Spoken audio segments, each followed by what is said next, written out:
অরুণ সাহেব, আমি যেভাবে গাইবো আপনি সেভাবে গাইবেন। জি ম্যাডাম, ঠিক আছে, আমি রেডি। আমি দিয়েছি। শালা ইতর, ওইটা ধন হবে না, ওইটা মন হবে। Bye bye, tata. এবার দেখ ধনের অবস্থা।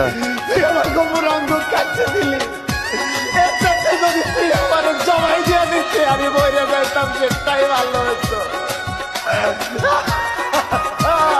চাইতে মরাই ভালো, এইটা কি করিলি?